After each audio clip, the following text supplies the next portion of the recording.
My name is Maya, and today I actually will not be performing an original poem, but a poem by Ensler, who is a famous playwright. She wrote the Vagina Monologue, so you might know her from that. And the poem is from the book she wrote called I'm an Emotional Creature, which is a book of poems about girl struggles around the world with rape, slavery, social norms, and sexuality. It's a great book, and I really recommend it. It can help you get through a lot of things. So the poem I will be performing is the book's opener, which is called You Tell Me How to Be a Girl in 2010. And I actually competed with it this last season. So, questions, doubt, ambiguity, and dissent have somehow become very unmasculine. Authoritarian maniacs are premiers, czars, and presidents. Each one is more righteous than the next. Each town they bomb, each human they kill is done for humanitarian purposes. People don't own the water in their own villages, and they certainly don't own the diamonds and gold. Millions are forced to make dinner out of garbage and dust, while Russian businessmen and movie stars buy 500 million euro villas on Kotsa. The bees have stopped making honey. People are drilling in all the wrong places. The US, Canada, Russia, Denmark, and Norway all claim the Arctic, but none of them seem to care that the polar bears are drowning. They are fingerprinting, photographing our licenses and teeth. Big Brother is now in our phones, pods, and PCs, but not one of us feels even a little bit safer. New age mental health providers turn out to be former war torturers with beards.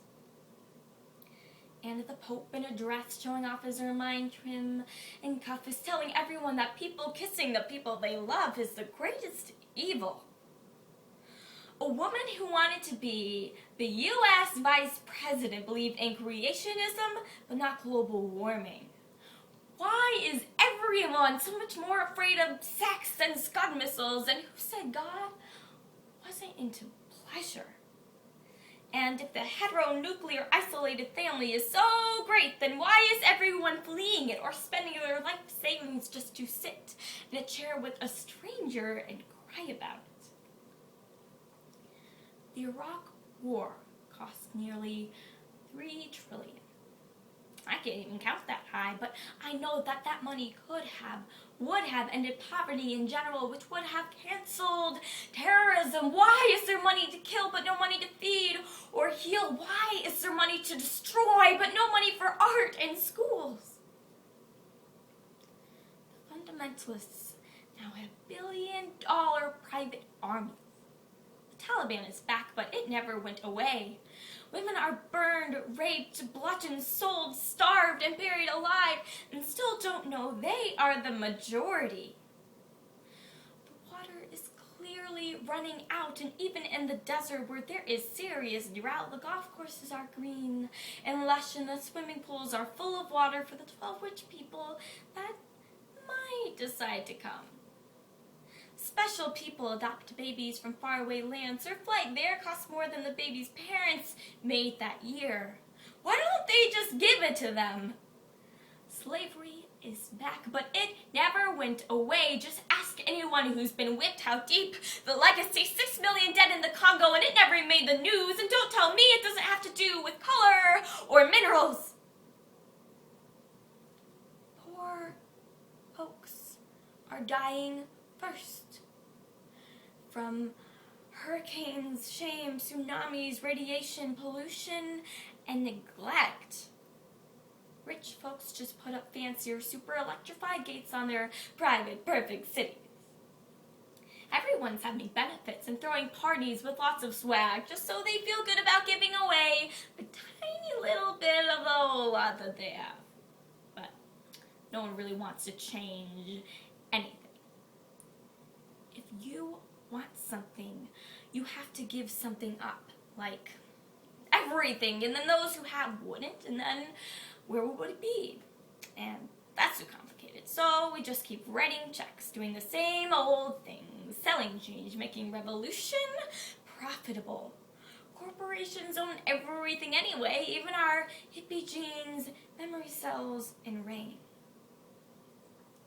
Why do so many women leaders look like Margaret Thatcher but act even meaner? Why doesn't anyone remember anything? And why are rich bad people getting paid lots of money to give speeches while poor bad people are tortured and in prisons? Or is there anyone in charge, or is this whole thing spinning out of control until it explodes or dissolves? And if there's something we can do, why are we doing it? What happened to fury? What happened to accuracy and accountability? What happened to not showing off your wealth? What happened to kindness?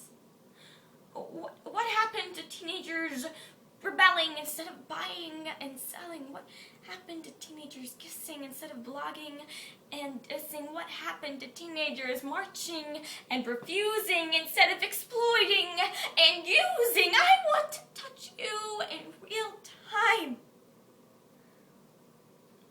Not find you on YouTube. I want to walk beside you in the mountains, not friend you on Facebook. Give me one thing to believe in that isn't a brand name.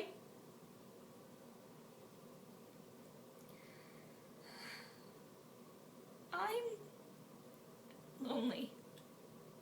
And I'm scared. Girls younger than me are giving blowjobs in homeroom, and they don't even know it's sex. They just want to be popular and get some respect.